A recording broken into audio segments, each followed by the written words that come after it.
Welcome, everyone. Your Excellencies, Prime Minister Solberg, ministers, leaders from civil society, government, philanthropy, and industry. I'm Anne Marie Slaughter, the President of New America, and I'm delighted to welcome you to this landmark conversation. 75 years ago, leaders from around the world came together to rebuild from the rubble of war. Communities that had been broken by crisis and conflict recognized that going forward, things had to be different. They harnessed the best tools of their time to build an international architecture, including the United Nations and the Bretton Woods systems. Those systems are still with us, and they have prevented another global war. We are once again living through a global moment when institutions are buckling under the weight of multiple crises. Families and communities worldwide are suffering loss and economic devastation from the current pandemic. And once more, there is a growing resolve that things must be different. We must do better. As Abraham Lincoln said in the context of another crisis, because our case is new, we must think anew and act anew. Today, technology gives us access to a new set of remarkable tools in the same way that the United Nations and the Bretton Woods institutions expanded access to clean water, electricity, roads, peace, and security to unlock massive human potential in the 20th century. We can broaden access to a new generation of digital solutions to make an infrastructure for digital identity, digital payments, data management, e-procurement, and other systems. Those are emerging as key drivers of progress around the world. If we do our jobs, open source technology platforms are poised to bring greater resilience, efficiency, and accountability to governments around the world. Many of you are founding members of the Digital Public Goods Alliance and are already deeply engaged in this work. Melinda Gates and Jack Ma led a high-level panel on behalf of the UN Secretary General on digital cooperation. We have with us leaders today who are building open source solutions for identity, payments, and many other challenges. Our opportunity is to unite these projects into one common ecosystem defined by common standards. Doing so will not only lead to greater progress within nations, but between nations. As our first two speakers today would suggest, digital solutions do not divide on north-south lines. This is a global effort, and many nations in the global south are leapfrogging legacy systems. These innovations then thus present a huge opportunity for all nations to develop 21st century solutions. Our organization, New America, is a think and action tank founded 2 decades ago to help societies harvest the opportunities and meet the challenges of the digital age. Within this realm, few issues are more important and more urgent than using technology to fix our broken public institutions. Our Digital Impact and Governance Initiative, affectionately known as DIGI, is already collaborating with the Rockefeller Foundation and governments in the United States and around the world to build and deploy open source platforms for the public sector. But we don't think, and we're not so naive as to think, that we can do this work alone. Building the next generation of digital government platforms and the communities required to support them will take a network just as big and as bold as the original countries who came together to create the United Nations. That's why we've brought a whole set of leaders today to think about how we can build an ecosystem. So we have a tremendous array of speakers for you. Our first speaker is Prime Minister Erna Solberg of Norway. During her 7 years in office, Norway has emerged as one of the most digitized societies in the world. But Prime Minister Solberg has not stopped at her nation's borders. She is pioneering the use of digital public goods as a tool for supporting global progress toward the Sustainable Development Goals. Under her leadership, Norway has emerged as a critical supporter of the Digital Public Goods Alliance and a beacon for global problem solvers seeking to harness innovation. So we are grateful for Prime Minister Solberg's message to us today.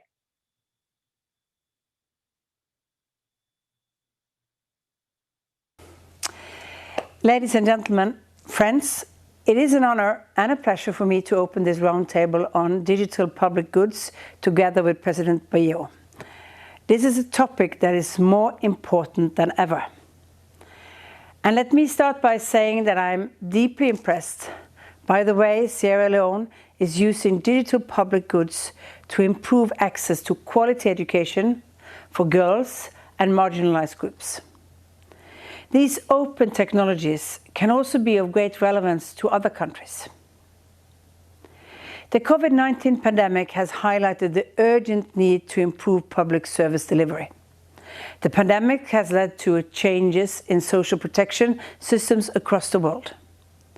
Close to 170 countries are adapting or scaling up cash transfer schemes to the benefit of over 1.1 billion people.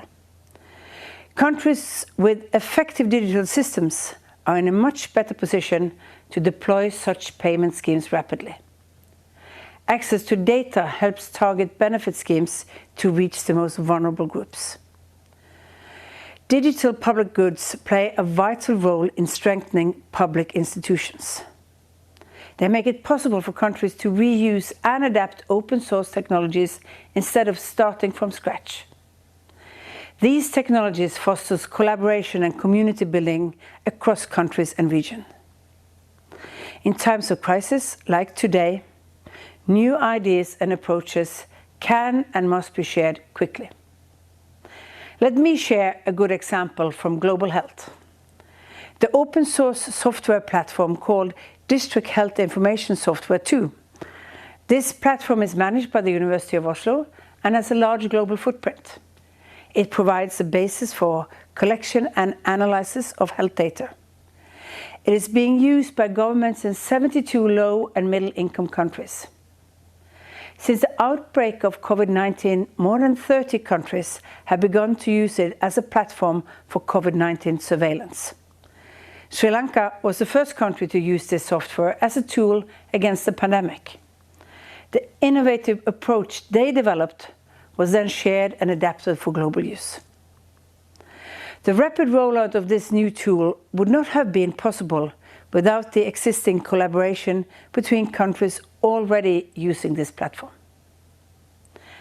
The pandemic has further strengthened Norway's commitment to work with public and private partners to ensure access to quality digital solutions. Beating the pandemic will require international collaboration and globally coordinated action. The COVID-19 pandemic has shown us just how important digital solutions are. These solutions form the basis for the communication, collaboration, and knowledge building needed to deal with the global crisis. At the same time, our increased dependency on digital solutions leads to new vulnerabilities and could increase the digital divide. We must work together to ensure that no one is left behind. It is essential that the systems now being scaled up are based on best practices for privacy and user security. They must safeguard human rights, not undermine them. And let me close with a few words on the steps that Norway is taking to promote international cooperation in this field. Norway and Sierra Leone were both co-founders of the Digital Public Goods Alliance. This is a direct follow-up of the UN Secretary-General's high-level panel on digital cooperation.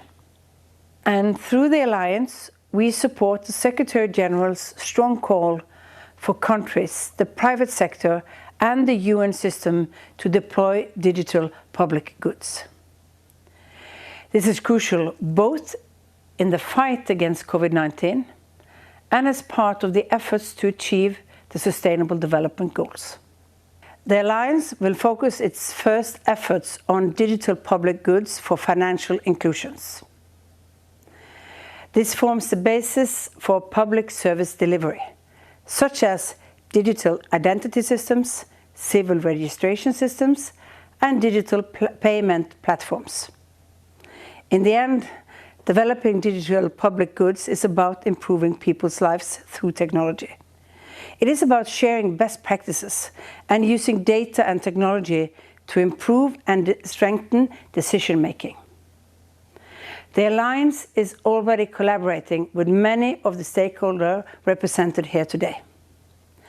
I look forward to working with all of you through this decade of action to harness digital public goods as a tool for sustainable development. Thank you.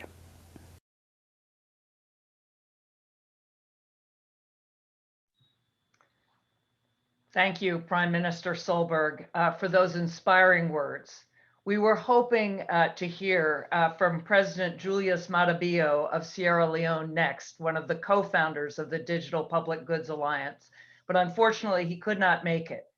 President Bio has been a true champion for technology in Sierra Leone, and since 2017 has led an ambitious effort to transform his country into a major hub for innovation. One of President Bio's key initiatives toward this effort has been to create a new directorate for science, technology, and innovation, led by Minister David Senge.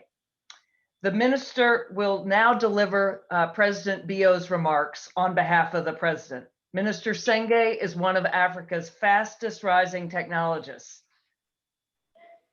He has also overseen Sierra Leone's founding membership in the Digital Public Goods Alliance. Minister Senge, we're honored to have you join us today. Thank you very much, Anne-Marie. Prime Minister Solberg, Your Excellencies, distinguished participants, I extend sincere apologies from His Excellency President Julius Maada Bio, who cannot join us today, unfortunately. However, His Excellency President Bio extends his support and commitment to the Digital Public Alliance that we are co-founders with Norway and other partners. As the Chief Innovation Officer and the Minister of Basic and Senior Secondary Education of Sierra Leone, it is my distinct pleasure to add Sierra Leone's voice to an agenda item that is critical for global collaboration and development. Sierra Leone, post-2018, after President Bio's election, sought to actively redefine itself as a space for innovation and entrepreneurship, powered by political will, resource mobilization, and human capital development.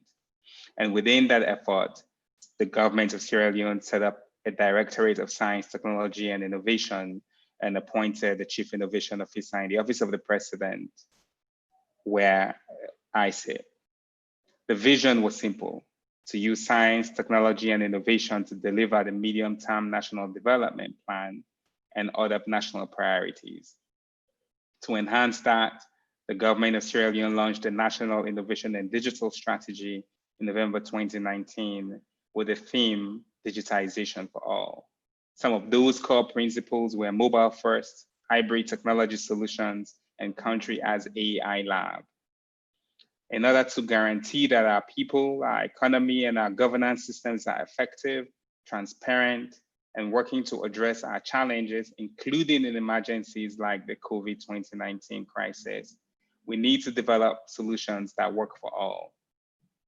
So when COVID hit, we, like the rest of the world, were surprised and our plans derailed. We quickly looked at the solutions we developed prior to COVID to see how we can use those to support our fight. We set up a scientific and technical advisory group on emergencies in the Office of the President that involved global and local academic and public health experts. We utilize information pushing mobile first solutions originally developed to reach over 200,000 citizens within 2 months who were constantly checking for COVID-19 symptoms and doing self-checks in order to not overburden our healthcare system. That solution, which is an SMS-based solution, has been used over 5 million times now since it was launched. We brought together academia, state institutions, and private sector to collaborate and develop digital tools, including platforms for getting passes during our lockdown periods, the travel websites, and other apps for monitoring quarantine facilities. Some of these tools are now being refactored for sharing with the World Health Organization so other member countries can benefit. Our work with the Digital Globe, a private company, GREE3, a public research organization supported by the Gates Foundation and others, Statistics Sierra Leone, within the government of Sierra Leone, have used satellite imagery and updated population data to have gridded population estimates for the entire country. These data have been made openly available to partners, and they've been used by governments for our interventions. So post-COVID, the government of Sierra Leone will continue to support the development of these digital public goods focused on digitization for all and our national development plan titled Education for Development. We know that technology is at the intersection of several policy areas, and in education in particular, connectivity for schools, which is a partnership, for example, supported by the government of Sierra Leone and the government of Norway. Engagements like this DHIS2, which is supported by Norway, and relationships with ITU and UNICEF and the GIGA project for ensuring that countries are well prepared to respond to these crises. We will advocate for a focus on that our solutions which enhance and accelerate our SDGs are made open. One of those priorities is to use the data that exists between private sector and governments for the good of the public as we respond to pandemics like COVID. We will, as a government, continue to support the partnerships at this intersection of academia, civil society, private sector, ensuring that citizen privacy is protected. And all of this will be possible through the Digital Public Goods Alliance from the UN Secretary General. This is why Sierra Leone is involved, and this is why we are committed to working with partners to ensure that we can build openly available, secure, and transparent technologies. Thank you very much. Thank you, Minister Senge. We are now moving to our plenary session. To preface our plenary session, I want to introduce Tamika Tilleman, who leads New America's work on digital public goods. Tamika and his team build partnerships with governments, civil society, and technology providers to create modular open source technology platforms that transform the way governments deliver for society. They've also been expanding the knowledge base that is necessary to underlie the ecosystem. Tamika, over to you. Path-breaking leadership, and to all of you who are helping to shape this watershed event. Several months ago, in anticipation of this gathering, our team began mapping the ecosystem of digital government platforms. Building on the work of outstanding consortia such as the Digital Public Goods Alliance and the Prosperity Collaborative that operate across numerous verticals, we surveyed the world looking for public sector solutions. In too many places, we found institutions designed in the 19th century using technology from the 20th century to try and meet the challenges of today. But thanks to the work of this community, we also found exceptions to that rule. We identified over 100 platforms in 40 jurisdictions where governments are transforming the way institutions deliver value. We also cataloged key lessons that can help move this work forward. All of that information is available in a report that was released this morning on our website and will be sent to you after this event. I'd like to focus on 3 of our findings, changes we believe will be vital to unlocking the full potential of digital public infrastructure worldwide. First, those of us participating today need to develop open standards to facilitate interoperability. The solutions we're creating will have vastly more power to lift up lives if they do not operate in isolation. Technologies that power our institutions should work together, and to state the obvious, that will require us to work together. Second, half the platforms in our analysis use open source code, but half do not. Along with a shift to open standards, we need public sector technology to be available on an open source basis. Doing so will not only accelerate the equitable spread of high-quality solutions, it will also build trust with the people we're trying to serve. Finally, and perhaps most importantly, we've learned that building technology is often the simplest part of deploying solutions successfully. Ultimately, our efforts will rise or fall based on whether we create new models for multi-stakeholder governance, new strategies for financial sustainability, an effective multilateral architecture to support this work. The non-technical aspects of this broad agenda are in fact where we will need the highest levels of innovation. To sum up, open standards, open source, and open to the reality that technology is necessary but not sufficient to do this right. The stakes are high. Digital identity, data management, and contactless payments, as Anne-Marie indicated, will be key drivers of the recovery from this pandemic. Beyond that, harnessing the added accountability provided by digital government platforms could, in principle, free up $6 trillion a year, enough resources to fund all of the Sustainable Development Goals. To put that in context, if we succeed in fixing our institutions, we'll be on our way to fixing everything else, from ending poverty to addressing climate change. If we fail, no grant will be big enough to solve the problems that remain. So no pressure, it's just the fate of the world that is in our hands. Anne-Marie, back to you. Micah, thank you. I was a professor for 20 years, and as a professor, I specialized in network theory and wrote a book back in 2017 on strategies of connection, on looking at how we connect different institutions and different individuals to solve global problems. One of the things you see with successful networks and indeed then ecosystems is the way they bring together existing organizations and communities that have distinct approaches to specific challenges. Once they then come together, it's important to then align the work behind common objectives. So that's how public health experts led by the Gates Foundation and international institutions, NGOs, and corporations created the Global Alliance for Vaccines and Immunization. That's also how agronomists laid the foundation for the Green Revolution. The field of digital public infrastructure has now reached a point at which the whole can become greater than the sum of the parts. Zia Khan of the Rockefeller Foundation, whom you're going to hear from later, is a tremendous thought leader in this area. He convened many of our organizations at the Bellagio Center 2 years ago, at the time when much of what we're talking about today were still just ideas. We're now seeing enormous progress, in part with the Digital Public Goods Alliance, where we have technologists who've actually deployed initiatives that are working, but it's still far too distributed and separate. Bringing organizations together and asking them to step up is necessary to build the field. Fields don't build themselves.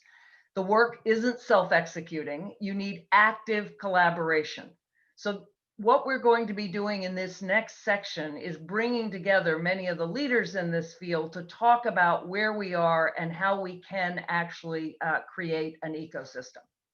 We'll also hear some exciting new commitments from our multilateral participants.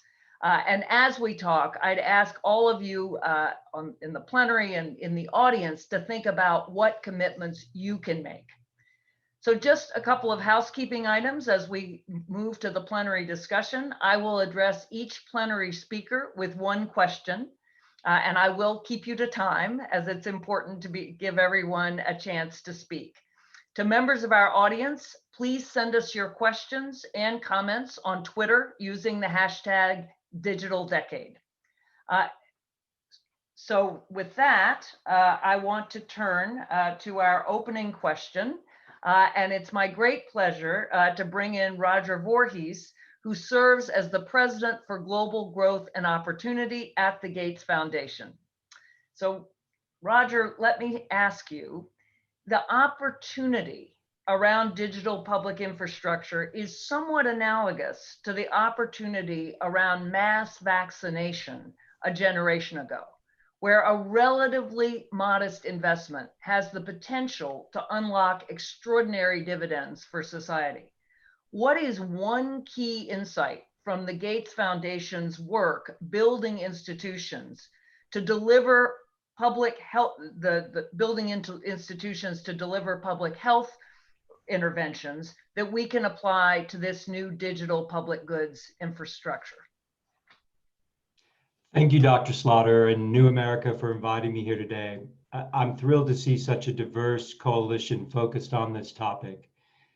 The most critical thing we can learn from the health sector is the importance of investing in rigorous efforts to measure how digital technologies and policies are impacting the poorest. They need to be tested, and that requires investment in rigorous impact evaluations.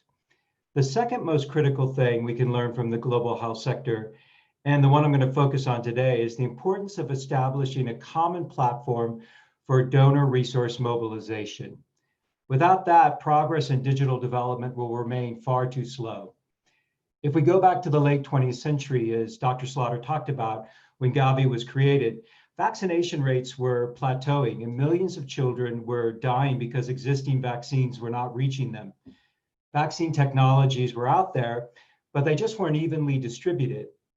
Gavi's unique contribution was bringing together the best of what the UN agencies, governments, industry, donors, and civil society had to offer, and integrating those efforts into a common platform.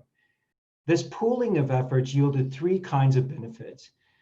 The first, a donor interested in vaccination programs could now cut a single check to Gavi, rather than having to spread those investments across region or technology-specific efforts.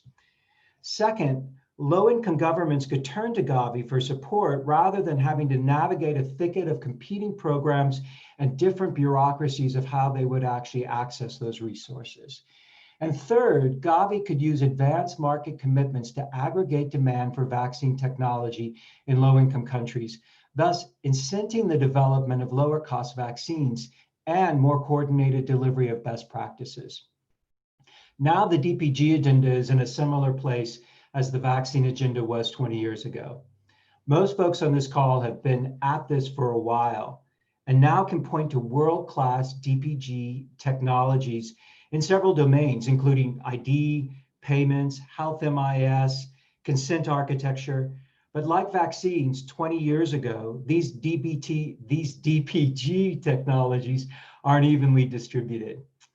And this uneven distribution has consequences.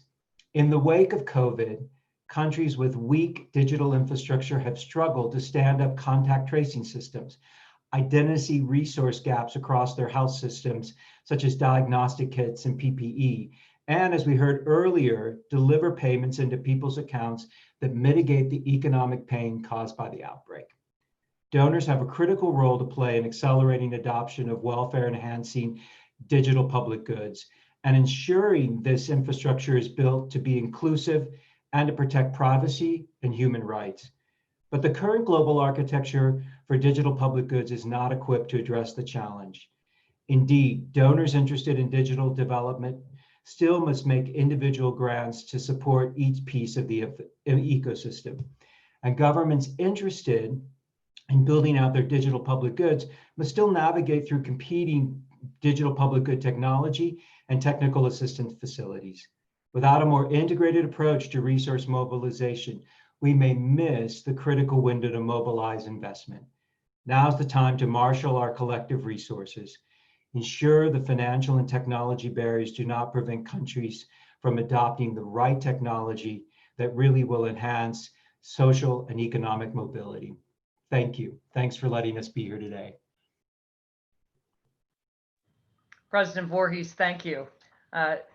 that experience is highly relevant, particularly for our next speaker, Minister Audrey Tang of Taiwan, who has been critically involved in running Taiwan's response to COVID, and indeed helping build that very public trust. So Minister Tang, overcoming those deficits of public trust really is one of the key challenges for governments as they implement public health interventions like contact tracing and then vaccination. And really also, though, in promoting the broader use of technology, in getting people to use these technologies for payment systems or IDs.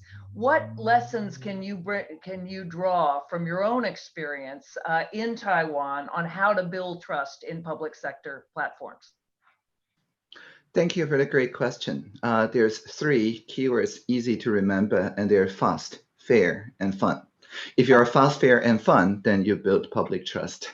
For example, the collective intelligence, the fast daily response, enable us to respond on day 1 of this year for the coronavirus. The fairness, broadband as human right, and actually access to masks as a human right, broadly protected us from the initial outbreak and the second wave. But the fun part is the most interesting one. We have a strategy called humor over rumor. That is to say, we have a spokesdog that reminds you to wear your mask to protect yourself from your own unwashed hands. Now, when I say it, people wouldn't share it that much. But when the spokesdog, the cute Shiba Inu, says it, everybody shares that virally on the social media. And indeed, since ancient times, the way to combat pandemic has been social distancing, the closing of borders, lockdown of cities, suspensions of assembly, and so mutual distrust seem to be an inevitable outcome.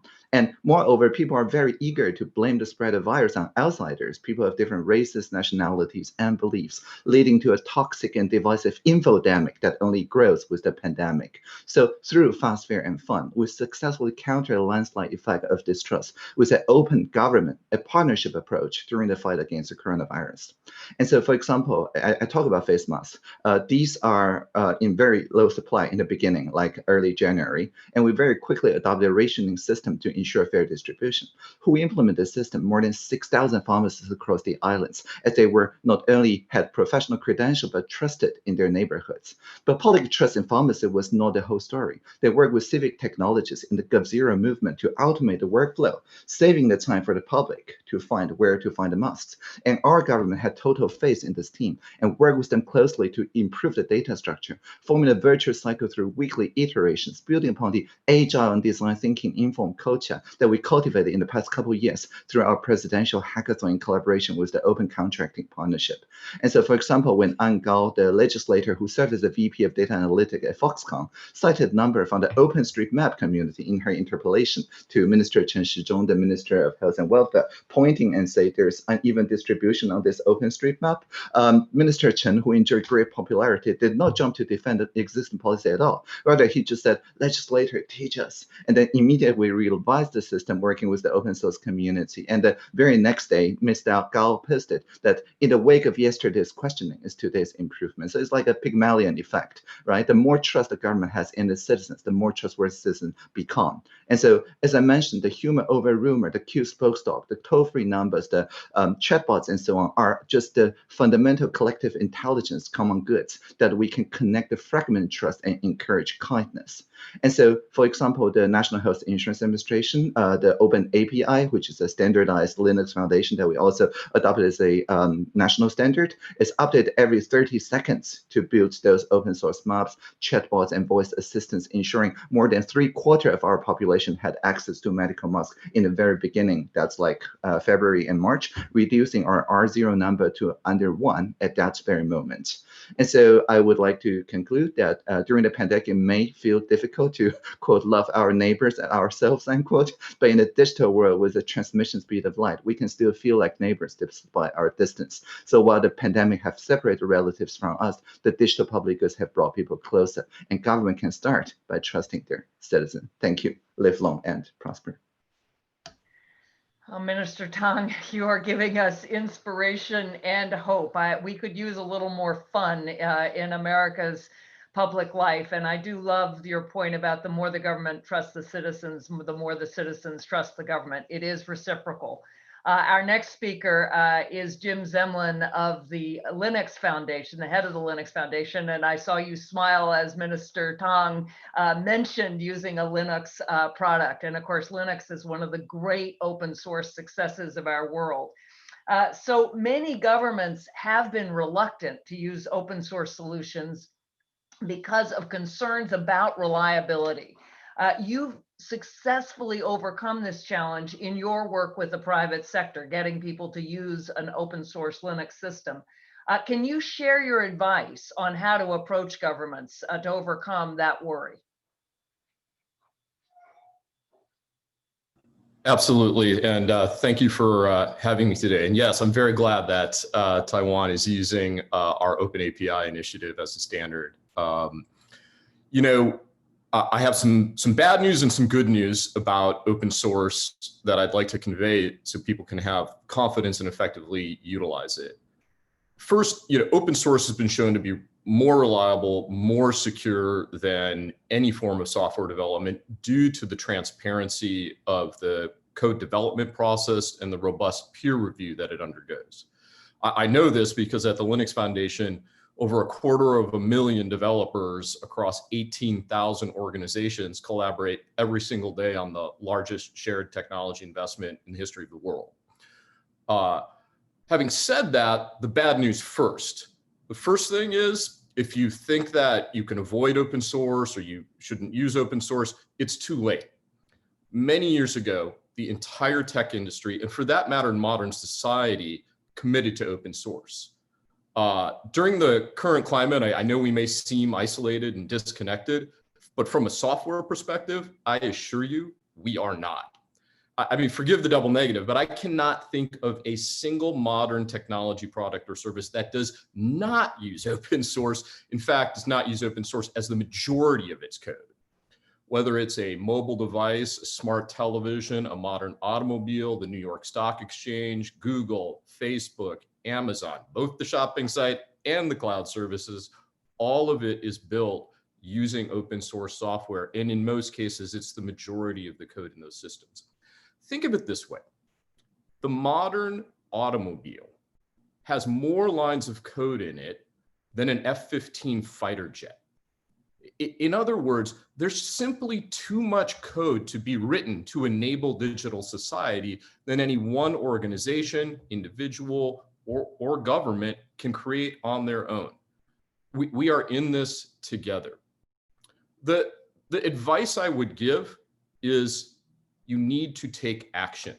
Think of it this way. Tech users and the tech industry, the best tech companies in the world, spend billions of dollars on internal research and development. They now have organizations that are solely tasked with managing external R&D. You see, if 80% of the code comes from outside of your organization, you might want to understand how to use the right open source projects, understand whether or not they're secure and reliable, and bring them in. Governments and industry need to create an open source external supply chain policy for how they procure technology so that they can harvest it effectively and then share it back with everybody else. And the good news is the Linux Foundation has lots of resources to offer to show you how to do that. The final thing, and this is the good part, if we all work together, we can raise the bar for security and innovation by collectively sharing this important software. Already, the Linux Foundation during the pandemic is working on a public health initiative to enable contact tracing in Canada and Ireland. And now, because that's open source, any public health authority can utilize that code for terrific outcomes. We're doing the same for climate change initiatives. In short, if you're concerned about open source, whether it's reliability, security, it's too late. But the good news is collectively, with a little coordination and a little management, we can all be better and harvest this tremendous collective value. Jim, thanks so much. And I will just add that that vision of horizontal collaboration is one that should inspire us in terms of many countries and many individuals coming together rather than much more top-down, hierarchical, or really authoritarian software development. So it's a very positive vision. And it leads perfectly to our next speaker, Rohini Nilekani, who is the founder and chairperson of Argyam, and she will tell us more about that. Rohini, technology is only one aspect of building open digital ecosystems that can unlock broader support of digital platforms that serve society. Tech platforms need communities around them to amplify, iterate, and customize systems to meet the needs of many different groups. What would one key insight be from your experience on how to build stronger communities to support this work? Namaste, everyone. Thank you, Anne-Marie, for this. I am actually going to use my 4 minutes to share a presentation with you. So I'm going to share my screen now, and it's going to be very short, and hopefully it's all going to come together and work. So can you all see my screen?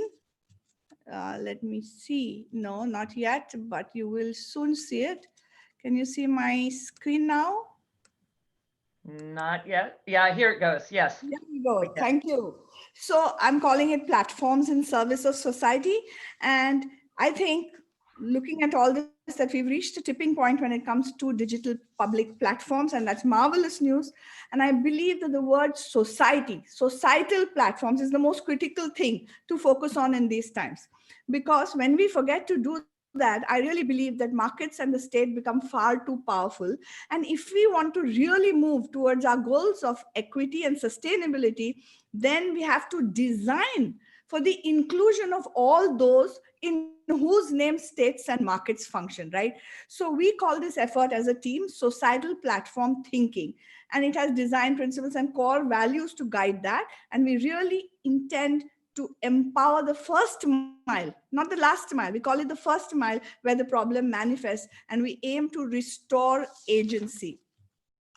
So we all know that societal problems are large, complex, dynamic, and that any effort to address them has to be anchored in the creative collaboration between society, state, and markets.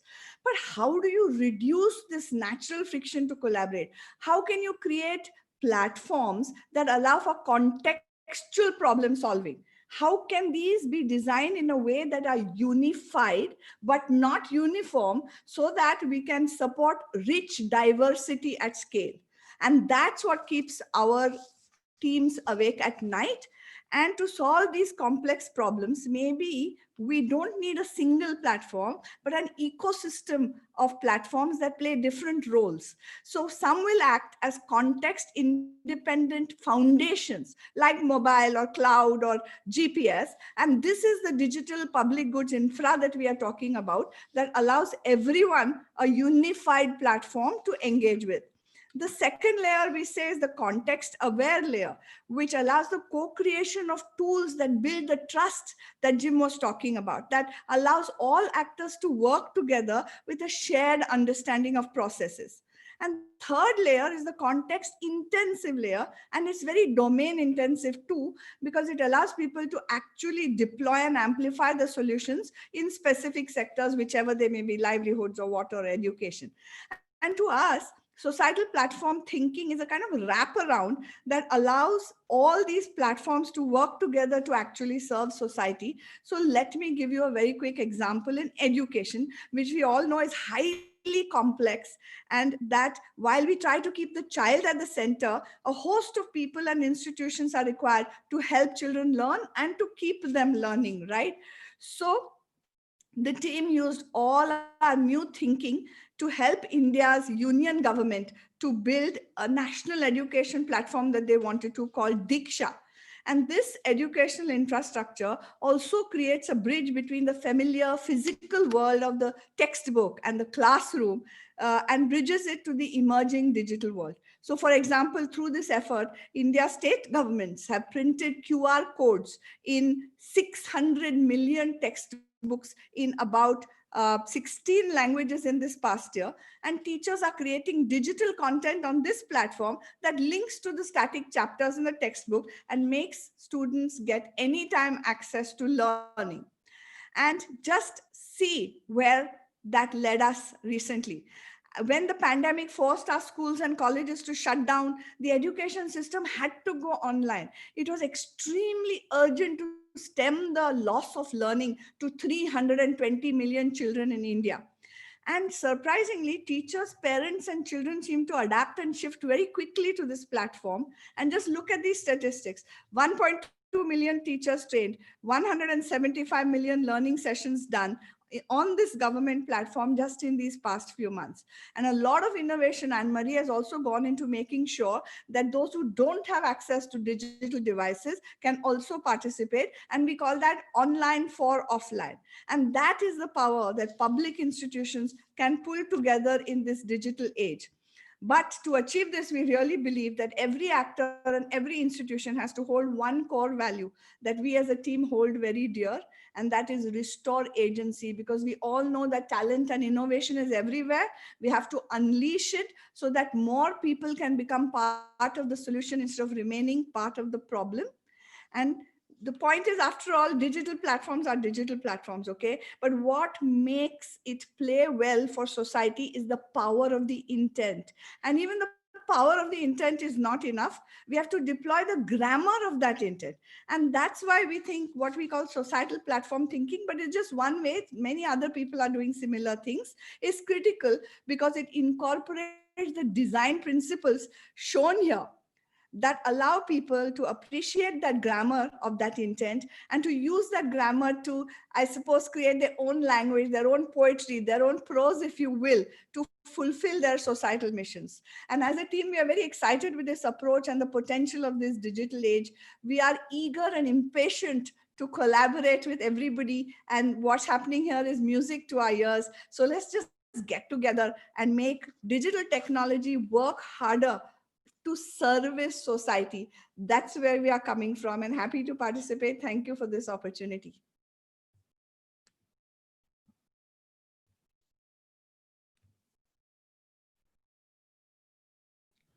Rohini, thanks so much. The work of the societal platform is truly exciting and inspiring.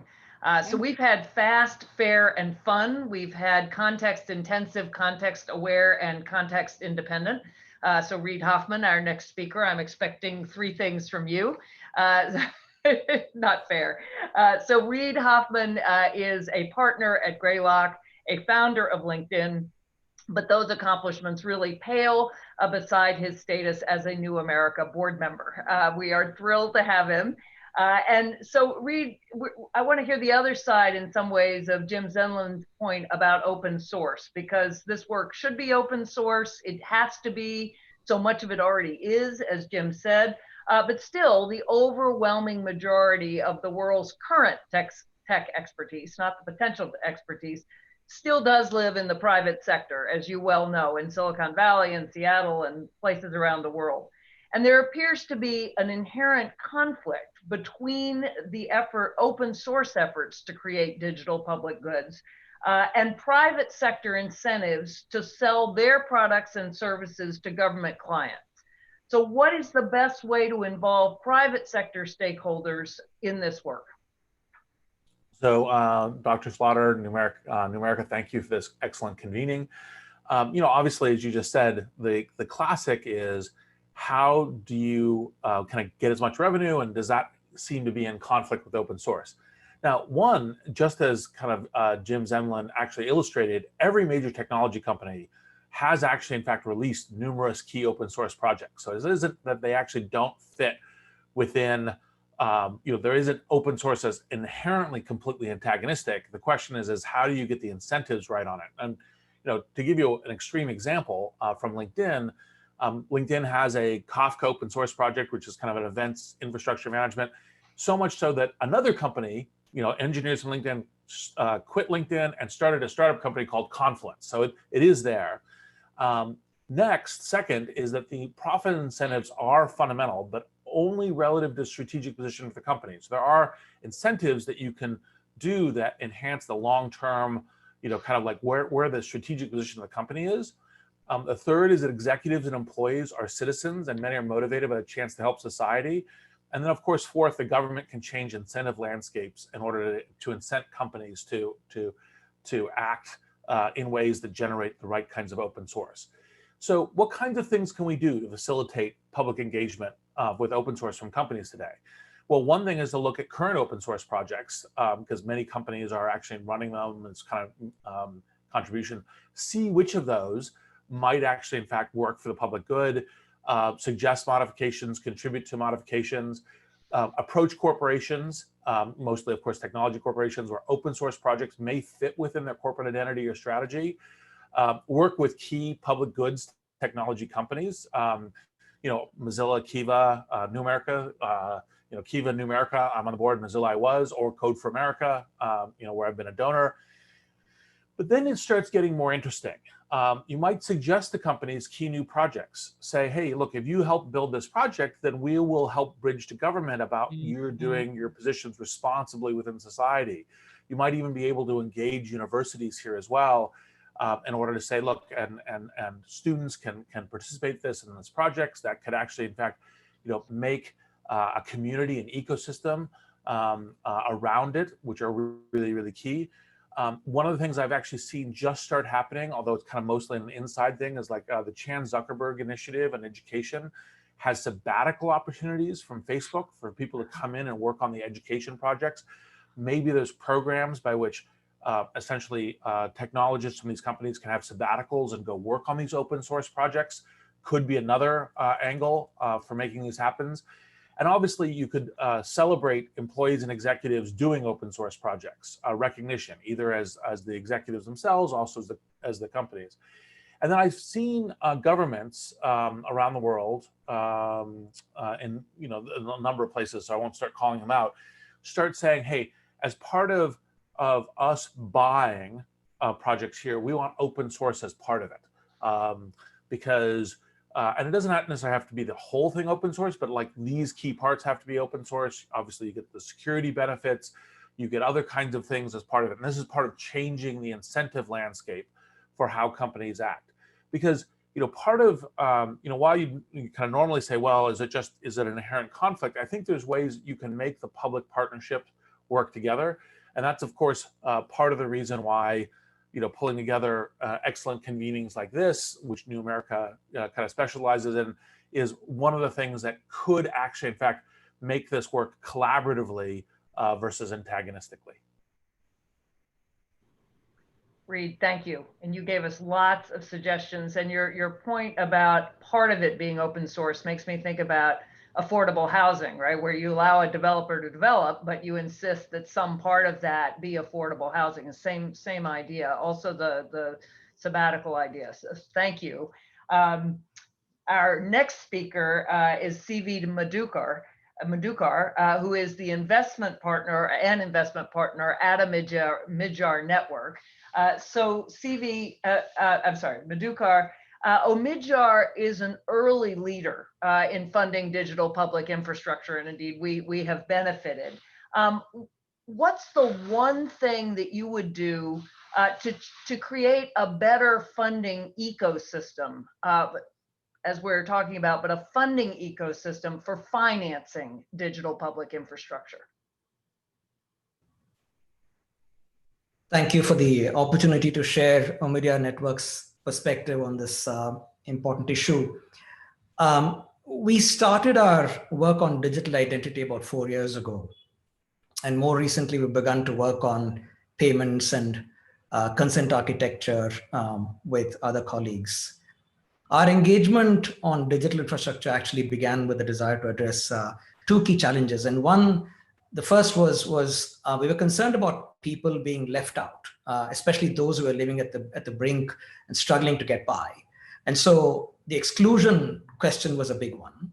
And the second was, and no less important, I would think, we wanted to help develop a constructive agenda for safeguards and privacy. It's not technology versus privacy, it's technology and privacy, while at the same time working with partners to support technology builds especially open source technology builds that could create a safer digital ecosystem.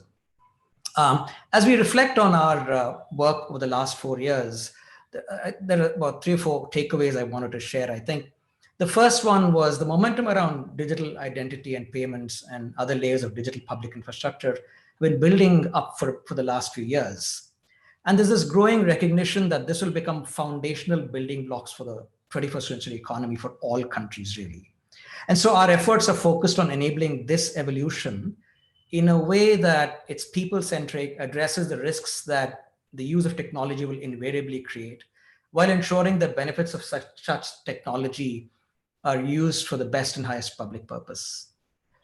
The COVID pandemic has paralyzed many existing systems and rendered an economic shock like we've not seen in the recent past.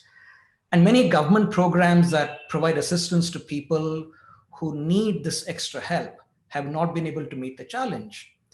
But countries that have invested in strong digital ecosystems have been able to respond quickly to those in need of this extra support at this very crucial time.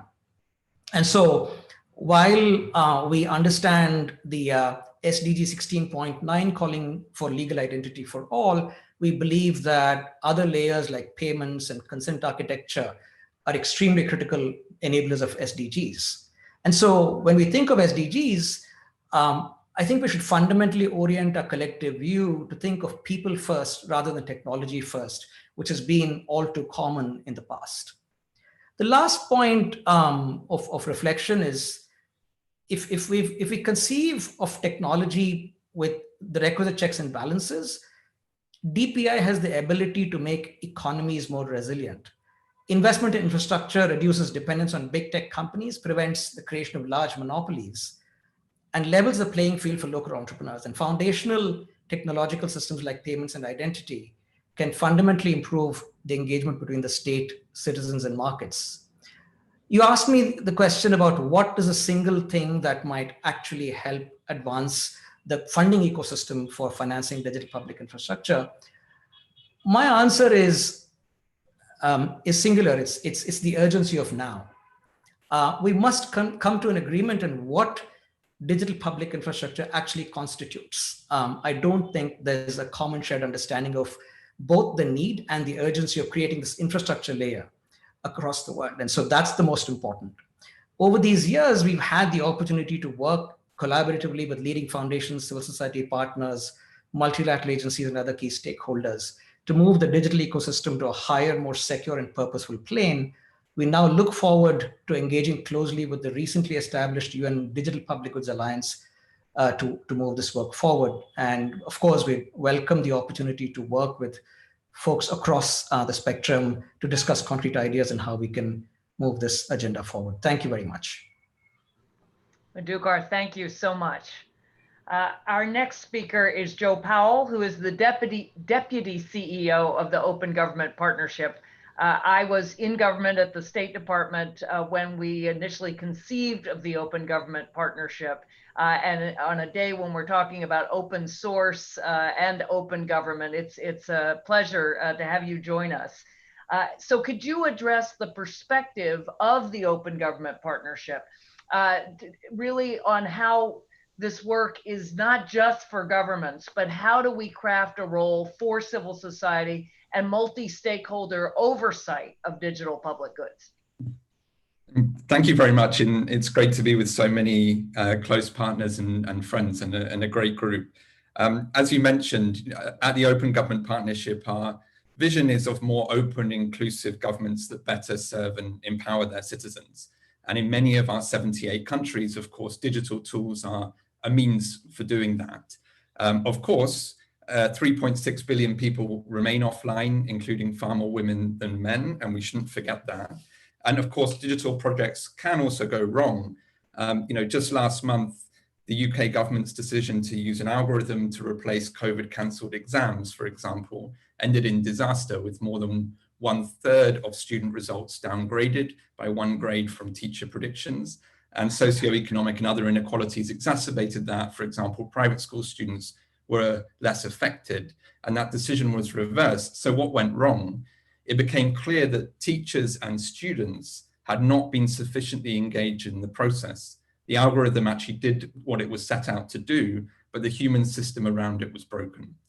So when digital tools are co-created to empower citizens, they can, though, be incredibly powerful. Taking one example from within our network, following widespread anti-austerity protests in 2011 in Madrid, a group of engineers and civic activists developed an open source tool called Consul that many of you will know. When some of that group joined government, they then used this Consul platform to create Decide Madrid, which enabled participatory budgeting in Madrid and funded citizen priorities. So for example, on improving integration of the transit system, to women's shelters, to reforesting large parking lots and preserving green spaces. And those reformers then took Decide Madrid to dozens of municipalities across Spain and to other countries, including many in the OGP network. So the question for us is, how do we realize the potential of digital public goods to strengthen governance, inclusion, and help build a better version of democracy for this post-pandemic world? And our learning ultimately is the impact of digital tools is only going to be as strong as the human systems around them. And the way you strengthen those systems is through transparency, participation, inclusion, and accountability. That includes big tech and it includes governments. And we've built many of these democratic structures in the same way in the past. So there's no reason we can't apply them to digital governance. To take one more example from our network, South Africa ranks very highly in budget transparency, but use of that data has historically been very low. So in response, reformers in government and civil society built an open budget portal called Vulekamali. And what Vulekamali does is it increases access to budget information at the national and provincial level. It also has procurement data and as COVID hit, it has a 500 billion Rand rescue package integrated into it. But the critical element of this reform is how it built a robust ecosystem of engaged users around it.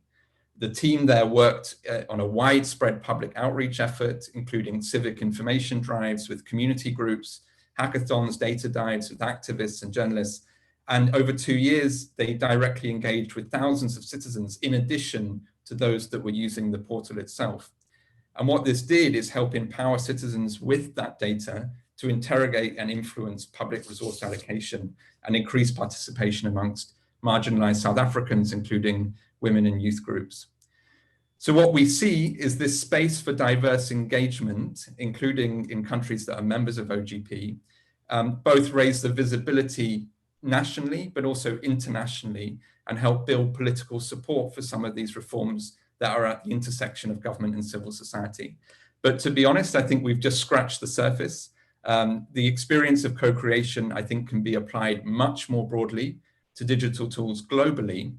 And if we can build digital public goods with people at the table that benefit from them, and in partnership between governments, civil society, technologists, and even regulators, then we have the potential to build this better version of democracy that really meets the needs of citizens. And final point, shows the value of open liberal democracy at an era when it's obviously come under sustained attack. Thank you. Joe, thank you. It is striking to hear the ways in which your description of open government parallels Rohini's description of societal platforms, and the values of transparency, participation, inclusion, and accountability are really the watchword. They're the watchwords of open government and of what a digital public infrastructure needs to embed and embody. So our last speakers will actually be announcing commitments, deliverables in good UN and government speak. And our first speaker there is Dr. Gavin Heyman, who's the Executive Director of the Open Contracting Partnership. So Gavin, please. Well, thank you very much indeed. So I'm honoured to work for the Open Contracting Partnership. We're at the centre of a global community that's really trying to reinvent public procurement as a smart, open data-driven digital public service. Audrey gave us kind of 3 tests, right? And if you look at public procurement now, it's stuck in the previous century. It's a compliance and paper-based chore. It's neither fast nor fun, and it probably isn't fair either. So if you actually want to get to this digital decade and have the best digital infrastructure, we really need to think beyond just buying digital things to actually changing the entire culture of public procurement and actually to buy things digitally. So we particularly want to think about the people who actually be using the systems and the digital products and actually design the whole process around them. We actually want to be better talking to the marketplace to solicit the best ideas to solve problems, not just kind of buying software off the shelf to fix things and so on. And even the way people write their requests for proposals matter, keeping it simple, clear, and focused on the problem you actually want help with really, really matters. It's also, to my mind, important to go the extra mile on outreach and actually talk to unusual suspects, especially the smaller businesses or women and minority-owned businesses who are actually from the communities that we're trying to serve. And I think it's important to remember it's not about building one system to rule them all. It's actually about unlocking and sharing information across many different silos in government. And I think open source and open data standards have such an important role to play here. They allow for collaboration, they help ensure the kind of interoperability, the sharing of the information, and they kind of avoid that vendor lock-in.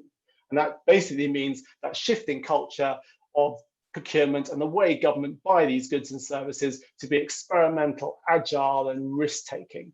And we want those kind of multidisciplinary teams that Joe was talking about across civil society and government, working both across government silos and inside and outside of government too. Now, the open contracting community provides a really excellent example of that. There's an open government philosophy at its heart. There's an open data standard for unlocking and sharing the information across the entire chain of public procurement. And there's a thriving community across government, civic tech, civil society that's powering dozens of different platforms, tools, and innovations. Personally, I saw just the amazing impact of that when the COVID-19 crisis hit. Obviously, it's a public health crisis, but procurement was a vital part of that response. And we really saw how the community came together to share both best practices on the human systems, the policies, and also help multiple governments build these kind of real-time COVID-19 procurement tracking dashboards that actually help coordinate emergency procurement to help buyers meet suppliers. It was fast, it was effective, and it was scalable at a time of crisis. We probably saw about 3 years of innovation in 3 months. And it really matters, not only for digital infrastructure, but public procurement is how government spends its money. It's how it goes shopping. It's 1 in every $3 that government spends. Often say it's a stack of dollar bills to the moon and back again is spent on public procurement every year, about 12 trillion. So it has this incredible leverage. If we get public procurement right, we buy things better and smarter and we serve citizens better. So my 3 things kind of in closing. First of all, join us, right? If you care about improving procurement, and you should care, it should be fun, it should be fast, it should be fair, then please join the open contracting community. It's about 30 different governments everywhere from Afghanistan through to Ukraine, you know, like from Argentina through to Zambia, taking part, sharing what's working and trying to scale that. So there's a world of kind of innovation to tap into for free. Secondly, if you actually want a simple, practical handbook on how to commission digital infrastructure, it's about to exist. The Global Marketplace Programme from Government's Digital Services in the UK is presenting that to the e-leaders working with the International Telecommunications Union on the 15th of October. We've been honoured to input too, and I think it's going to be like a best practice guide. If you want one place to turn to when you source a digital system, it's going to really help you out. And delighted to share that with everyone when it goes live. Just contact me and I'll put my details in the chat. And then thirdly, wouldn't it be fun to build an entirely open source and open data-based e-procurement system that embeds those values in everything that government buys? So I'm super delighted to announce today that we're going to be collaborating with New America Foundation on exactly that. Imagine how much better and smarter it would be if we have Audrey and Reed and others join in as well. So everyone's welcome to join us too. Please do, and thank you very much. Thank you so much. So in 2030, when this group reconvenes, public procurement globally has to be fast, fair, and fun. I have never thought of any of those words, particularly fun, when I've thought about government procurement. So thank you so much. And believe it or not, we are only 1 minute off schedule, which I don't think I've ever seen, particularly with a group this large. So you've been great about sticking to time. Let's continue. Our next speaker is Thomas Garrett, who is the Secretary General of the Community of Democracies. So, welcome. And let me just, Secretary Garrett is joining us actually to announce a particular multilateral initiative to encourage democracies to collaborate, exactly as Gavin was saying, on public sector technology deployment. Please. Thank you, Dr. Slaughter. And I just want to commend New America and the Digital Impact and Governance Initiative, DG is much easier, for bringing this forward, this concept of a digital decade. And so, as you mentioned, I joined the discussion today to announce a new Community of Democracies working group focused on democracy and technology, which is going to be chaired by Georgia.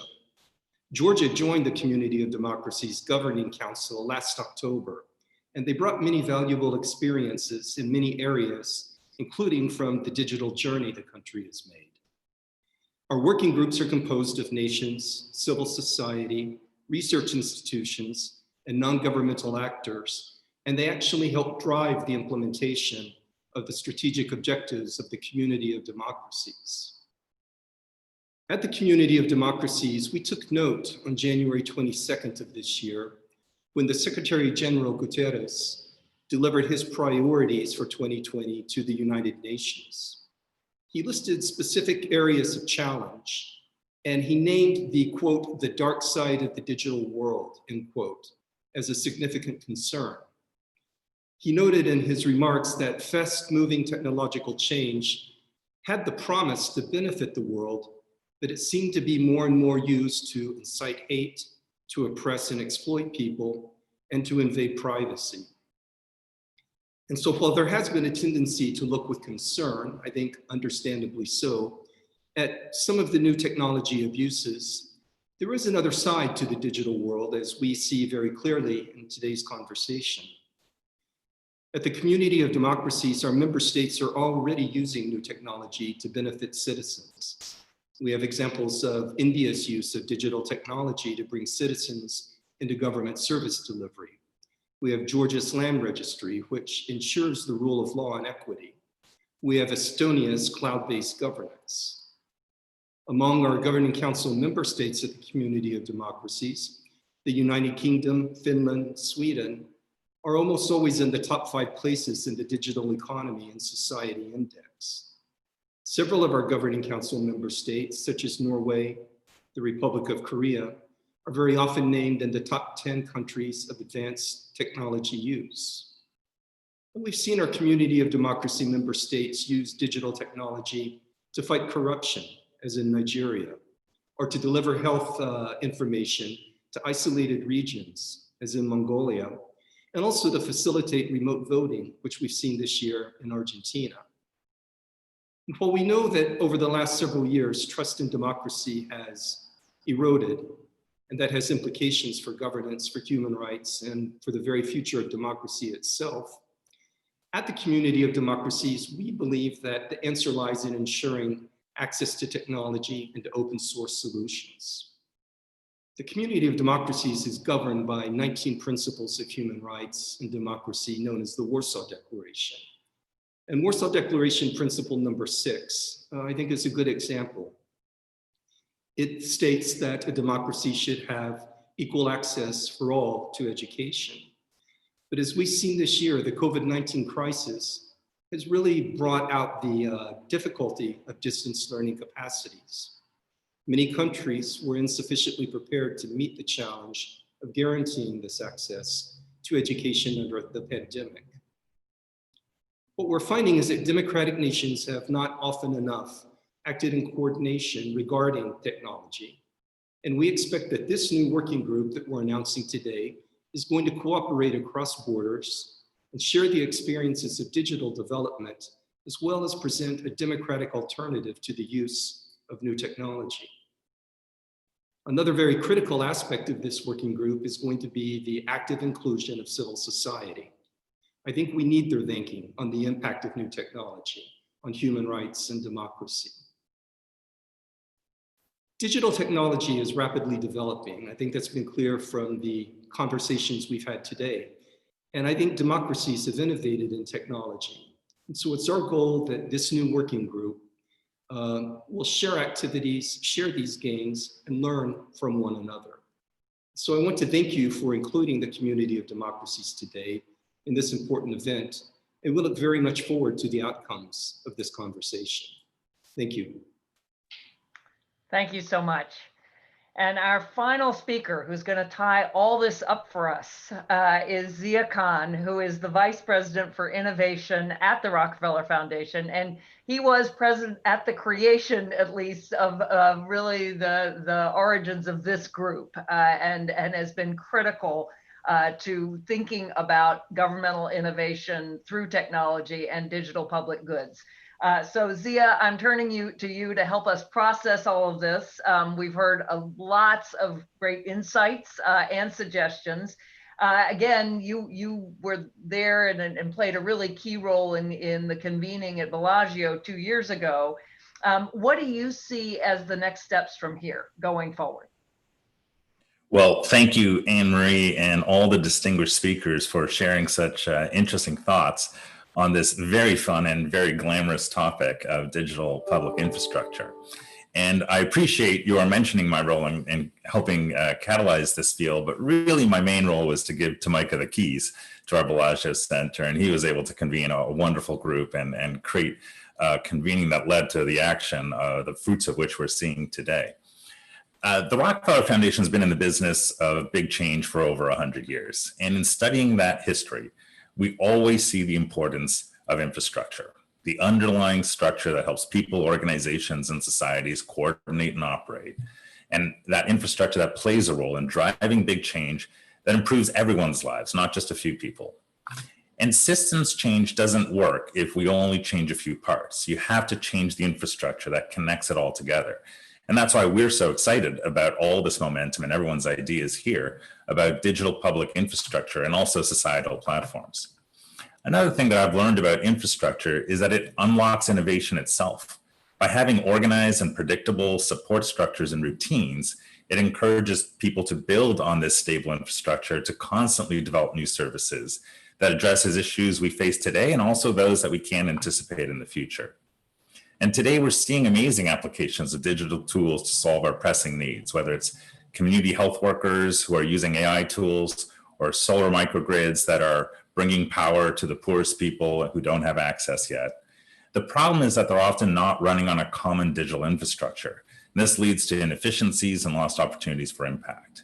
And we can't afford either as the world works its way out of this year's compounded crises and the need and our need to drive an equitable recovery. And it's so telling that a diverse set of speakers, including my colleagues at other philanthropies, are all pursuing different goals, yet we all see digital public infrastructure as a common priority. So how do we drive change that can develop and implement digital public infrastructure at scale?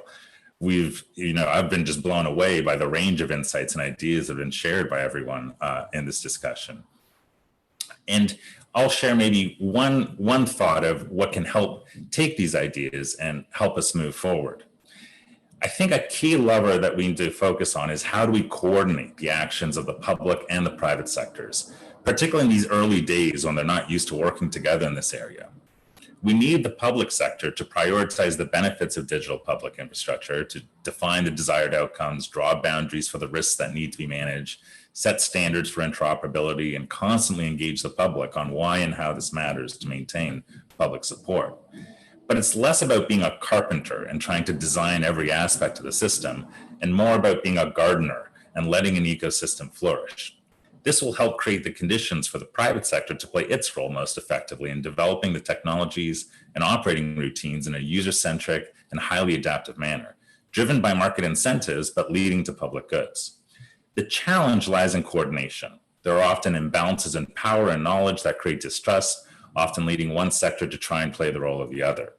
And so we need to find a way to help the sectors work together. And that's why I believe philanthropy has a role to play in supporting new models of public-private partnerships that can fill the space between both public and private sectors and help them coordinate.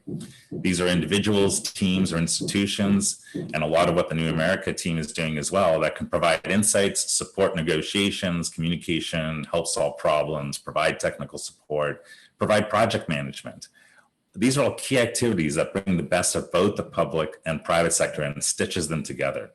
Ensuring that these partnerships aren't motivated by their short-term financial gains or the political wins is one reason why the patient capital of philanthropy could be so important to this. So I just want to say thank you to you, Anne-Marie, for convening everyone and all the speakers as well.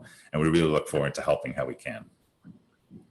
Zia, thank you. And I will say again, as a network theorist, leadership in these situations in creating an ecosystem is horizontal. You can't command or control. What you can do is to manage the collaboration, to coordinate, and exactly, to use the metaphor of gardening, to cultivate relationships so others can grow what they're doing and empower all the members of the ecosystem. So it's a kind of horizontal leadership that is absolutely essential if you're going to make the whole more than the sum of the parts. So I add my thanks to all of the plenary speakers. We're now moving from the plenary session, where you've heard an extraordinary array of insights, to a digital roundtable. We now are going to hear from a number of the folks who are working in organizations to make this vision a reality. One of the points that came out of the plenary session is really that this work has extraordinary potential, but it's not going to be done in weeks or months. We're thinking of it's months, it's years, it's really a decade. It's a digital decade to ensure that every community has access to high quality digital infrastructure. So we want to commit to this work for the long haul. Indeed, when historians look back to examine how we reshaped our governing institutions, all of you will be remembered as catalysts for what has the potential to be the global public infrastructure of this century. To go back to Secretary General Guterres and the high-level commission on digital cooperation, global cooperation between states, but also the host of actors in the civic and private sectors have to cooperate digitally on the basis of digital public infrastructure. So we encourage all of you to sign on to the joint statement for a digital decade in support of developing digital public goods for government, a statement that we're going to be releasing later this fall. And we will be sharing a link with everyone registered for this event.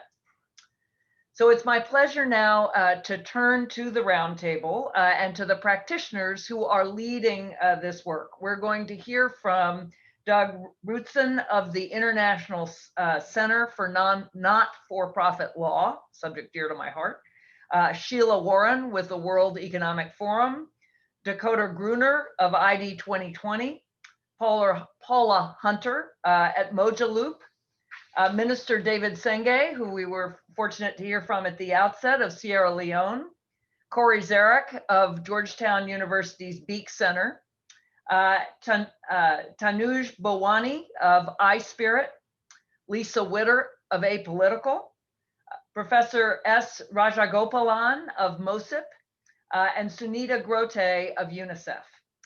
So as we get going, I want all of you to mark your calendars for September 18th, 2030. September 18th happens to be my wedding anniversary. 1 decade from today. It's a Wednesday. And when that day rolls around, I actually do hope we'll be able to reassemble this group to celebrate the success of this work. So I want you to look forward to 2030 and then think back to what we have to do today. What are the key actions and ingredients today that will enable us to upgrade our public institutions? And government has never needed it more.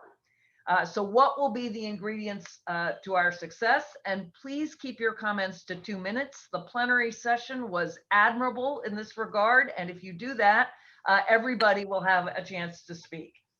So I will begin with Doug Rutzen and Sheila Warren. You're working to ensure that civil society and other stakeholders have a voice in the deployment of technology. So what is one key principle to make sure that the solutions we create enhance rather than undermine democracy and human rights? Doug and Sheila. Thank you, Dr. Slaughter. Thank you for organizing this important event. Thank you also for your thoughtful question. I think we need to start with the principle of inclusive innovation. We need people impacted by technology to be involved in the design, development, and deployment of initiatives that affect their everyday lives. I'm reminded of a conversation at a conference I attended in Norway just before COVID struck. There was a technologist who had just returned from a country in Africa, and he was super frustrated. He complained about waiting in a long line to receive local currency from an ATM, and he had this epiphany.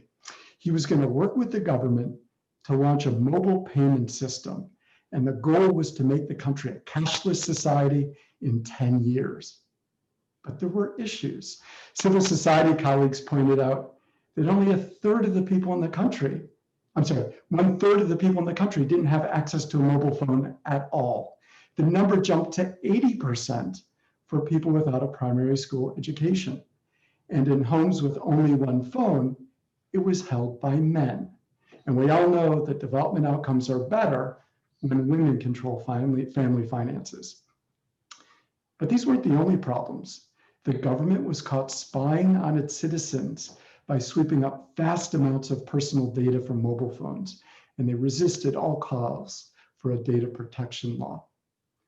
Of course, nobody in this roundtable would make that mistake, but it showed why we need the engagement of citizens and civil society to safeguard democracy, development, and human rights. We have to be sure that human-centered design includes human rights, and we need to be sure that we engage people who are marginalized by power and people whose rights are most at risk. Closing where I began, we need inclusive innovation. I think this is a core principle to ensure that digital public goods are in fact good for the public. Thank you. Thanks so much. Sheila. It's not surprising I'll be building off what my colleague Doug Rutson just said. I also believe that inclusion is incredibly important in anything that we're building, but I would highlight the importance of inclusive governance. So not just building, incorporating different stakeholders into the design, the build, the pilot, but also creating longevity around feedback loops to ensure that there is actual accountability built into the system. One of the hallmarks of democracy is that, at least in theory, there is an underlying accountability mechanism. There's an opportunity to remedy through the citizen voice. Over the years, I think we've seen this in philanthropy called a number of things: constituent voice, stakeholder feedback, community-driven design loops, things like this. But it's important that the governance of the underlying technology itself is also considered. So one of the things that we're focusing on at the forum is ensuring inclusive governance in AI, in blockchain technology distributed ledgers, thinking through smart devices, thinking through, as we move to a world of enhanced mobility, autonomous mobility, how do we ensure that there is this feedback and accountability loop that's built into the governance of the underlying technology? I would also note that it isn't necessarily enough for things to be rights-based. That feedback loop needs to be contemplated from the jump. Our notion of rights tends to evolve and erode as we move through a build process. So ensuring we have various touch points along the way is, I think, of critical importance. Great. Thank you so much. And I'll just remind you all again of the open government principles of transparency, participation, inclusion, and accountability. And that participation and accountability, that's the feedback loop that you're describing, and it's so important. So Dakota, Paula, and Dr. Rajagopalan, each of your organizations is working to help societies deploy foundational digital infrastructure around identity and payments that can underpin a broad set of applications to improve the function of the public sector. Identity and payments, money, and a stable identity are core government functions. So what is one thing that we can do to encourage standards for interoperability across different systems? And Dakota, let me start with you. Thank you, Anne-Marie. At ID 2020, we have a simple vision: good digital identity for all. But for digital ID to truly be good, for it to meet the needs of individuals, it must be privacy preserving and user controlled. And to be inclusive, it must allow individuals flexibility in terms of who they rely on to attest to various attributes of their identity. Moreover, good digital ID must be recognized and trusted across both geographic and institutional borders. So an individual should be able to turn up anywhere at their local healthcare provider, at a foreign bank, at a border, and be able to selectively and granularly share their digital credentials. This necessitates exactly what Zia was describing: sustained collaboration between the private sector, government, and nonprofit organizations to ensure that the digital ID solutions that are being developed and adopted adhere to open standards that would facilitate this type of interoperability. And of course, as we all know, the problem is not only a lack of standards, but a lack of standardization around those standards. And this is fundamentally what ID 2020 is all about: driving the adoption of good digital ID by building critical mass around the necessary standards and ensuring that the legislative and regulatory frameworks are in place to govern their operations. So this means a critical mass of partners who agree to the same principles, really about what digital ID needs to do to be good, getting a critical mass of technology providers to agree on, and governments to demand adherence to a set of technical standards, which will lead to that true interoperability I was describing.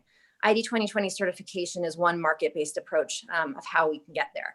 And finally, we need to implement programs that solve real human problems and demonstrate proof of concept that pave the way to replication at scale of interoperable digital ID by companies, governments, and NGOs alike.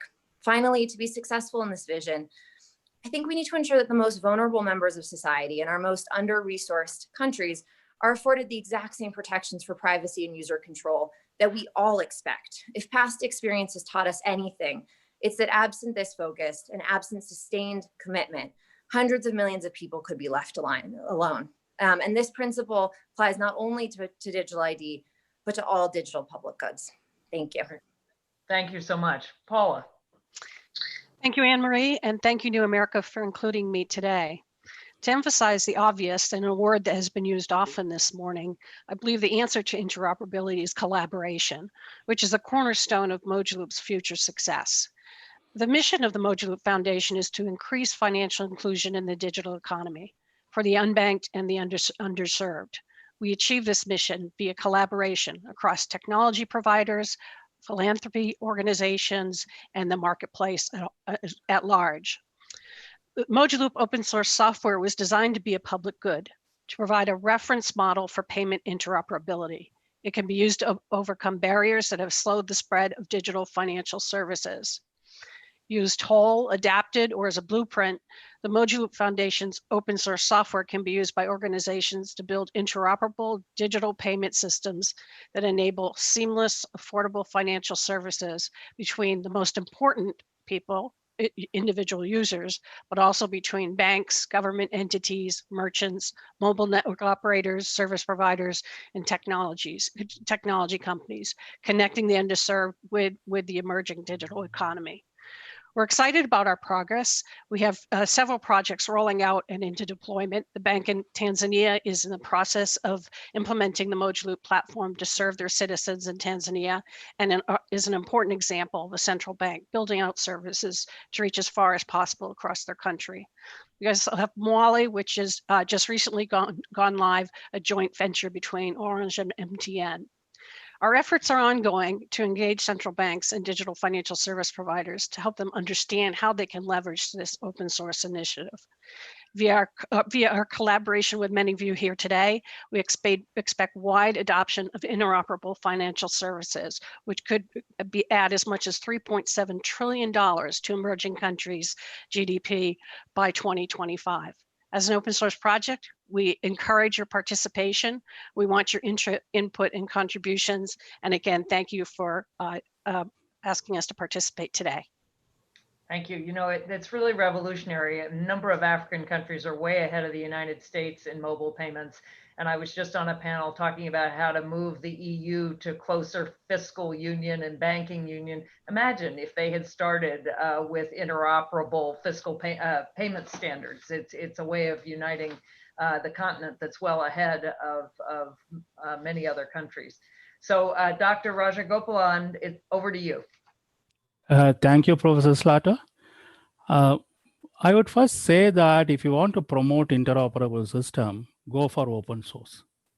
If all applications are open source, the problem of interoperability would not become a problem. It would be easy to address.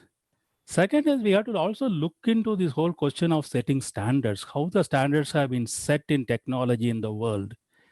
there are only two paths so far that have been adopted to set standards. One is the expert group, like the motion pictures expert group decided the standards for the MPEG format, etc. Or the consortium of industry and academic institutions coming together and setting up standards for interoperability, like the OpenGIS Consortium or the W3C Consortium, etc. Why not make setting standards participatory? Why not open this up? The draft could be made by an expert group or by a consortium of academic institutions and industry, but throw it open so that be a student from Africa or Latin America or poorer country of Asia, or be it a housewife or homemaker from somewhere, or be it government servant in some country, have equal opportunity to contribute in setting standards. So if you make setting standards democratic, that would, and it, a million pairs of eyes are always better than a few pairs of eyes. And that would provide security, it will provide for privacy, and it will provide a system which by nature becomes interoperable. And that's what I would like to say. Thank you. Thank you. And if we do that, one of the digital public goods we need is something that can sift and categorize comments from the public all over the world effectively, because that's part of that approach. So Corey, you're our next speaker. How can we foster cooperation rather than competition among governments when it comes to developing open source solutions? We have a hard enough time just among ourselves, but how do we move this to governments? And then Minister Senge, you'll be next, so you can speak from the government point of view. Thanks so much to the New America team for having me and for putting together this great program. So cooperation among governments. We know cooperation is at the core of open source, and it's the entire basis upon which the movement was founded. And actually, we at the Georgetown Beck Center have been doing a little bit of research into the history of government cooperation and coordination around open source. And I was surprised to learn that in the United States, dating back to the 1980s, we've had a history of cooperation among government entities building open source software together. So in the 80s, dozens of counties in Georgia began collaborating on an open source tax appraisal project, which has continued to evolve over the past 30 some years and is still in use today. 10 years ago in Portland, Oregon, the city's transit agency brought software programmers together to create a transit trip planner. It's now used in Oregon, in New York, in Vermont, and around the world. And around the world, governments across around the globe are collaborating with one another on open source projects and also have been for years. The Foundation for Public Code, based in the Netherlands, is serving as a central hub for governments by providing standards, guidance, and convening spaces for governments to share and learn from one another. So there's a lot happening around the world already, led by governments and supported by those of us in civil society.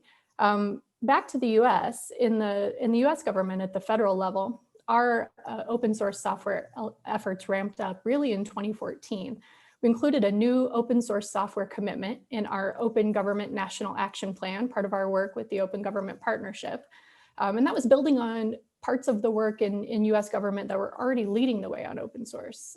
The Department of Defense, the Consumer Financial Protection Bureau, agencies throughout the US had been already contributing and working together on open source efforts. Today, code.gov, which is the US federal government's repository and hub for open source code, now has more than 7,000 open source software repositories gathered there. So finally, in building on all of this, in May, our team at the Georgetown Beck Center launched a new state software collaborative to support US states as they develop open source software together in cooperation to administer high priority policy initiatives such as paid family leave and unemployment insurance and some of those other shared issues that all states need to solve for. So our fellows, Robin Carnahan and Waldo Jaquith, are building up a community of practice among US states to share in both the development and maintenance of this software they all need.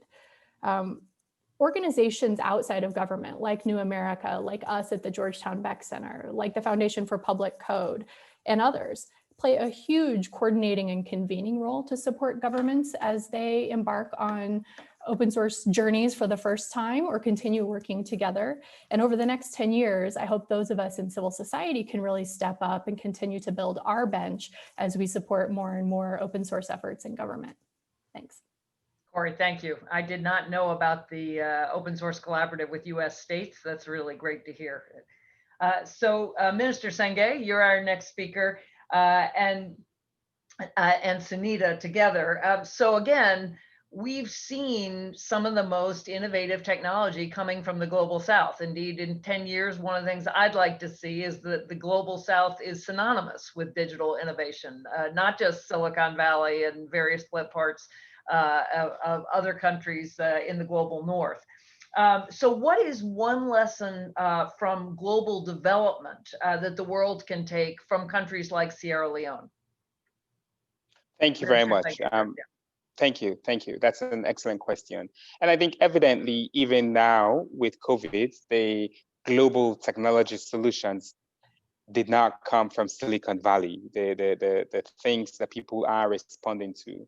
And if we in Sierra Leone had deployed the mobile apps-based solutions for COVID testing and self-evaluation, we would have failed. But because we focused on mobile first, we have these computers in our hands now, and the connected because we're developing around boundaries around the edge, because we're trying to really use inclusion, because we're coming with a framework of hybrid technology. We're not assuming that everybody has access to fiber. We know that there are people who are offline. We know that there are people who have only 2G. We know that there are people who cannot read. And so when you build for the most excluded, when you build for trying to bring your citizens on board, your solution will be better, your solution will work for everyone, and your solution will be more efficient. It will be easier, simpler, but more effective. And I think what the world can learn from the global south is that the app is fantastic, but it is not the only, and that's not where we invest the millions of dollars. We have to build for hybrid. We have to build for people offline. We have to build for people off the grid. We have to build for people who cannot read. We have to build for women in rural areas who are marginalized. It's only when we do that that we can address and solve these problems that have global implications. And if the one thing that we can learn from COVID is that if we don't strengthen those countries who are left behind, if we just think that it's okay, we can keep going ahead and not worry about those other countries, we make a mistake, because COVID is affecting everybody. It doesn't matter how large the economy was, it was shut down at some point, or was reduced. It doesn't matter how advanced you were, your people were not going to work. And so we have to build systems that work for everyone, and we cannot afford this thing anymore where we really leave nations and economies behind. And technology has that unique opportunity to raise the common standard of response and the common standard of agility and the common standards to solve our global problems. Thank you. And indeed, you're really talking about the tradition of frugal innovation, which of course India has also led in, where it's often much harder to design that way, right? You come up with something that is enormously useful, but designing within constraints is harder than designing for a world in which everyone has a smartphone and is connected. So Sunita, you certainly see that from UNICEF. Over to you. Thank you, Anne-Marie, for this opportunity. And as one of the co-founders of the Digital Public Goods Alliance, UNICEF is really pleased to be part of this discussion, especially alongside our co-founders, represented by Prime Minister Solberg, Minister Senge, and Tanuj from iSpirit. I'd like to take this opportunity to come back, Anne-Marie, to your opening remarks around the importance of building a new ecosystem and infrastructure. And beyond the obvious lesson that, of course, some of the most powerful digital public goods and solutions are developed and scaled in countries like Sierra Leone, and that these solutions can and should be scaled across countries, global development can learn from how DPGs represent a way to redefine underpinning systems and structures. And we've seen how a lot of the countries have already done so and are really spearheading, implementing and operationalizing this philosophy that underpins digital public goods. So not only do we have the opportunity to build and scale those goods, but we also can change the underlying structures for decision-making, value generation and capture that currently dominate the technology sector, so that we can reallocate resources, ownership, and control into the hands of those countries, but also the users of the solutions themselves. And so what do we mean by this? Local entrepreneurship systems are and should increasingly be at the center of digital public goods, not just in the creation, but also localization, adaptation, and scaling of these solutions. And value that is generated from technology solutions has already in many countries and should increasingly be generated by and captured by those local stakeholders, rather than remain in the hands of the few technology players that keep value proprietary as well. Similarly, digital public goods allow for governments and their citizens to be owners and in control of their own data generated by the use of these solutions. And we've seen how countries have put in place policy frameworks and solutions that really allow them to take and remain in control. Finally, we as a sector, the global development sector, need to look at how to employ digital public goods themselves to change the underlying systems and structures that we use and many partners use for the transfer of resources and values. So for instance, this could include aligning our own practices around common definitions and standards, such as the Digital Public Goods Alliance's Standard 1.0, which defines and sets technical parameters for what qualifies as a digital public good. So we can improve consistency across different players in our commitment to scaling digital public goods and services. As part of the Alliance, we are, for instance, also looking at how assessments of solutions can be democratized away from a few experts towards the users of the solutions themselves. Also, we're exploring how to leverage decentralized technology and digital transfer of value to connect those that have traditionally been excluded from systems of venture capital and other financing to engage them more directly in the DPG ecosystem for the development and scaling of solutions. So the concept of open global community in public systems really needs to underpin how we as a development sector build and leverage technology to a much greater extent. Thank you, Anne-Marie. Thank you so much. So Tanuj, Sunita actually tossed the ball to you already. India is obviously a hugely large and complex place to roll out digital technology, and yet it's really one of the most advanced countries, and certainly obviously in the area of digital identity. And part of its success has been due to groups like iSpirit. What's your advice to other countries who are getting started in this work? Thank you, Anne-Marie. Thank you for having me here. Thank you, Sunita. As Sunita mentioned, we're part of the Digital Public Good Alliance. India has been working on these problems since, or this concept since 2009. So we have 11 years to really think and mull over what works, what doesn't. And I want to, already a lot of great things have been said. So I want to fill in the gaps and maybe come in and show a point of difference from what has been said before, rather than repeat what has been said before. One thing I want to amplify again is context.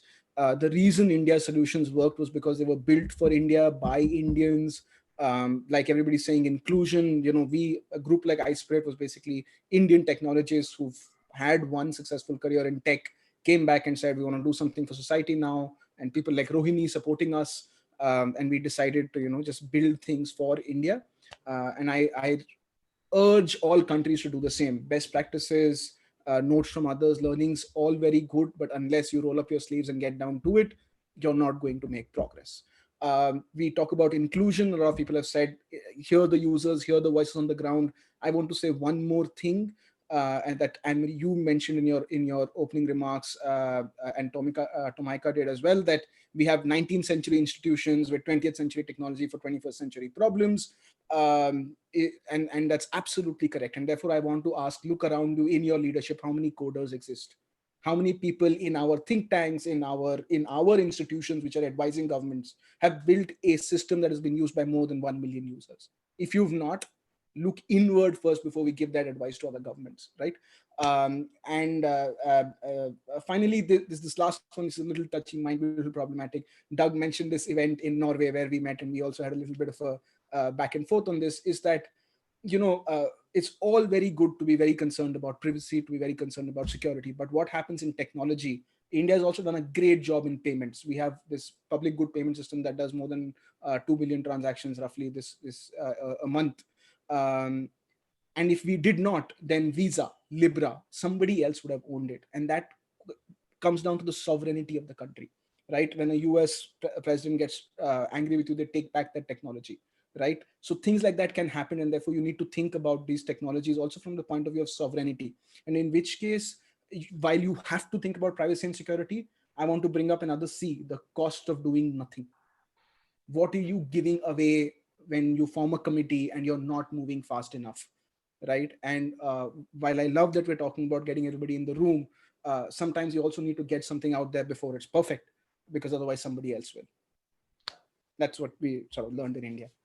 Thank you so much. And I will say, your point about needing to change ourselves while we're trying to argue for digital public goods or digital anything in the world is very true. One of New America's mantras is that we need a technologist at every public problem solving table. That doesn't mean we need the app or the tech. It means we need the mindset.